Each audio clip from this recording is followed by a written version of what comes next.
Hello नमस्ते सत श्री अकाल अस्सलाम वालेकुम। स्वागत है आपका हमारे यूट्यूब चैनल सिनेमा ग्राफिक्स में। और आज मैं हाज़िर हूँ एक नई मूवी की एक्सप्लेनेशन लेकर जिसका नाम है द रेवेनेंट। ये मूवी 2015 में आई थी और ये एक वेस्टर्न एडवेंचर फिल्म है।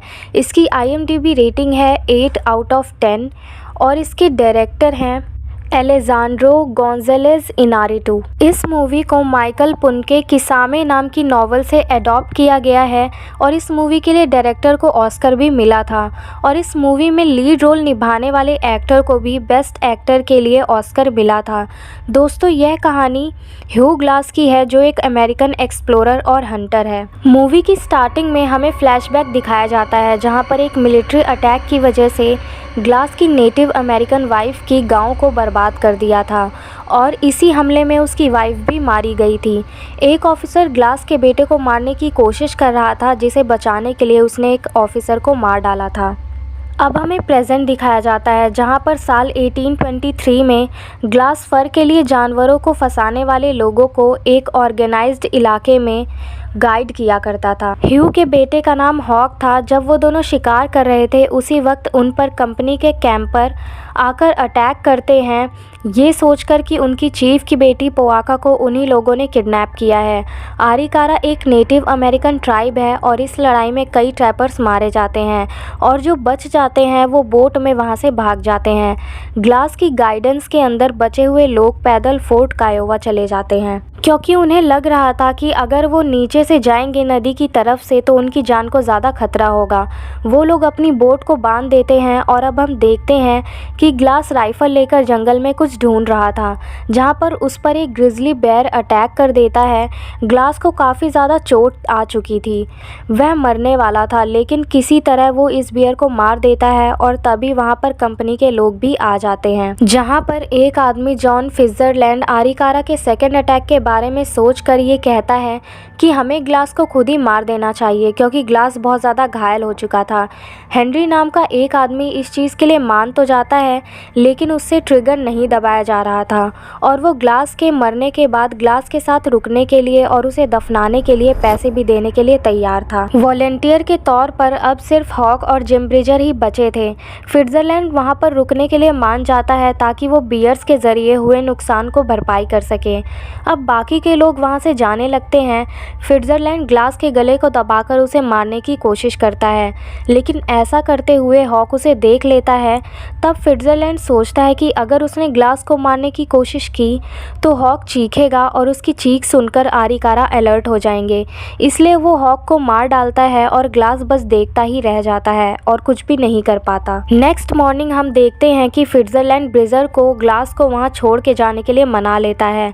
वो कहता है कि आरिकारा बस यहाँ आते ही होंगे, अभी तक ब्रिजर को हॉक के बारे में नहीं पता था, इसलिए वो फिट्जरलैंड की बात मान जाता है और ग्लास को अस्थायी कब्र में जिंदा दफनाकर चला जाता है। वो ग्लास के पास अपनी एक पानी की छोटी सी बोतल भी रख कर जाता है। बाद में हम देखते हैं कि फिट्जरलैंड कन्फेस करता है कि उसने आरिकारा के आने वाली बात झूठ बोली थी, जिसके बाद ब्रिजर काफ़ी ढका हुआ महसूस करता है लेकिन फिट्जरलैंड उसे इंटिमिडेट करता है जिससे कि ब्रिजर कुछ भी नहीं कहता। अब हम देखते हैं कि फिट्जरलैंड और ब्रिजर फोर्ट में जाकर हेनरी से मिलते हैं जहां पर फिट्जरलैंड ये झूठ बोलता है कि ग्लास मर चुका है और हॉक कहीं गायब है। इन सब में ब्रिजर उसका साथ देता है जबकि उसे हॉक के बारे में कुछ भी नहीं पता था। अब हमें फिर से ग्लास को दिखाया जाता है जो कि उस खतरनाक जगह पर अपना थका देने और मुश्किल सफ़र की शुरुआत करता है। वो अपने घाव की खुद ही अस्थायी सर्जरी करता है और किसी तरह आरिकारा से भी बच जाता है जो कि अभी भी पोआका को ढूंढ रहे थे। वो एक रेफ्यूजी हिकक से मिलता है। हिकक उससे कहता है कि बदला हमेशा बनाने वाले के हाथ में होता है। वो दोनों पाइसन मीट शेयर करते हैं और सफ़र के लिए निकल पड़ते हैं।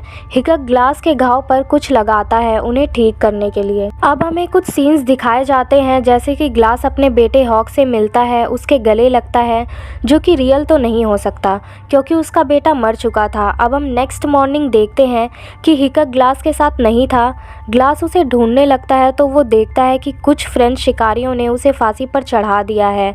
उनके कैंप में जाकर वो हमला करता है तो वह उनके लीडर को पोआका का रेप करते हुए देखता है। वो वहाँ पर कई शिकारियों को मार डालता है और हिकक के घोड़े को और पोआका को वहाँ से छुड़ा कर ले जाता है। पोआका अपने रेपिस्ट के जेनिटल्स को काट देती है। ब्रिजर की कैंटीन उससे वहीं गलती से छूट जाती है। अब हम देखते हैं कि ग्लास रेस्ट कर रहा होता है, तभी वहाँ पर आरिकारा उस पर हमला कर देते हैं। ग्लास भागने की कोशिश करता है लेकिन एक तीर उसके घोड़े को लग जाता है और वो दोनों खाई से नीचे गिर जाते हैं। तब भी ग्लास किसी तरह बच जाता है और तूफानी रात में वो घोड़े की आंतें निकालकर उसकी करकश में ही सरवाइव कर लेता है। अब हम देखते हैं कि एक डरा हुआ लड़खड़ाता हुआ फ्रेंच सर्वाइवर फोर्ट काइवा पहुंचता है। वो उसी ग्रुप के मेंबर था जिस पर ग्लास ने हमला किया था। वो सारी बातें हेनरी को बताता है और उसे पैसे और कुछ चीज़ें दिखाता है। ब्रिजर कैंटीन देखकर समझ जाता है कि ये उसी की कैंटीन है, लेकिन उसे हॉक के बारे में कुछ भी नहीं पता था, तो उसे लगता है कि हमला हॉक ने ही किया होगा और स्विट्जरलैंड भी इस बात में उसका साथ देता है। हेनरी एक सर्च पार्टी को ग्लास को ढूंढने के लिए भेज देता है। स्विट्जरलैंड को ये कंफर्म हो जाता है कि ग्लास जिंदा है, इसलिए वो आउटपोस्ट से भाग जाता है। ग्लास बहुत बुरी हालत में मिल जाता है और हेनरी से मिलकर वो उसे सारी बातें बताता है। हेनरी ब्रिजर को अरेस्ट करने के लिए बोलता है, पर ग्लास कहता है कि जब हॉक को स्विट्जरलैंड ने मारा था वहाँ पर ब्रिजर नहीं था और बाद में भी वो सिर्फ अपने सुपीरियर के इंस्ट्रक्शंस को फॉलो कर रहा था, तो हेनरी उसे छोड़ने के लिए मान जाता है। अब हम देखते हैं कि हेनरी और ग्लास स्विट्जरलैंड को ढूंढने के लिए निकल जाते हैं। जब वो लोग अलग अलग हो जाते हैं उसे ढूंढने के लिए, तब स्विट्जरलैंड घात लगाकर हेनरी को मार डालता है और उसका स्कल और हेड अलग कर देता है। गोली की आवाज़ सुनकर ग्लास वहाँ पर वापस आता है और देखता है कि हेनरी मर चुका है। ग्लास स्विट्जरलैंड को झांसा देने के लिए घोड़े के ऊपर हेनरी की लाश को रख देता है और घोड़े पर हेनरी को देखकर स्विट्जरलैंड उस पर फायर करता है। स्विट्जरलैंड वहाँ से भागने लगता है। वो जंगल से होते हुए नदी के किनारे पहुँच जाता है और ग्लास भी उसका पीछा करता रहता है। लेकिन अब हम देखते हैं कि स्विट्जरलैंड और ग्लास के बीच में लड़ाई होती है। जहाँ ग्लास स्विट्जरलैंड को मारने ही वाला था, तभी वो देखता है कि नदी की दूसरी तरफ आरिकारा की आर्मी खड़ी है, जिसे देखकर उसे हिकक की बात याद आ जाती है और वो स्विट्जरलैंड को नदी में फेंक देता है आरिकारा की तरफ और आरिकारा की आर्मी स्विट्जरलैंड को मार डालती है और ग्लास को छोड़कर वहां से चले जाते हैं। ग्लास बुरी तरह से घायल हो चुका था और उसी हालत में वो माउंटेन्स की तरफ जाता है, जहां पर उसे अपनी वाइफ की स्पिरिट दिखाई देती है और मूवी यहीं पर एंड हो जाती है। अगर हम इस मूवी के टाइटल के बारे में बात करें तो रेवेनेंट का मतलब होता है एक डेड स्पिरिट जो कि वापस आकर जिंदा लोगों को डराती है, जो कि एक बिल्कुल सुटेबल टाइटल है क्योंकि इस मूवी में हमने देखा कि ग्लास ऑलमोस्ट मर चुका था और वो अपने सफ़र की शुरुआत करता है और उसे नई लाइफ भी मिलती है और जिन लोगों ने उसे धोखा दिया था उनसे वो बदला भी लेता है। और ये बात उसने एक जगह बोली भी थी, I ain't afraid to die any more, I done it already. मतलब कि अब मुझे मरने से डर नहीं लगता क्योंकि मैं ये ऑलरेडी कर चुका हूँ। ये मूवी एक ह्यू ग्लास नाम के अमेरिकन फ्रंटियर मैन की रियल स्टोरी पर बेस्ड है और अकॉर्डिंग टू मी ये बहुत ही अच्छी मूवी थी और आपको ज़रूर देखनी चाहिए। अगर आपको ये हिंदी एक्सप्लेनेशन अच्छी लगी हो तो वीडियो को लाइक शेयर कमेंट करना मत भूलिएगा और अगर चैनल पे नए हैं तो चैनल को सब्सक्राइब कर लीजिए और बेल आइकन को भी ज़रूर प्रेस कर दीजिएगा ताकि हमारी वीडियोस की हर नोटिफिकेशन आपके पास सबसे पहले पहुँचे। और हमारी इंस्टाग्राम आईडी की लिंक भी आपको डिस्क्रिप्शन बॉक्स में मिल जाएगी, तो जाइए और उसे फॉलो कीजिए ताकि हमारे वीडियोस की अपडेट्स आपको वहाँ पर भी मिलती रहे। Thank you.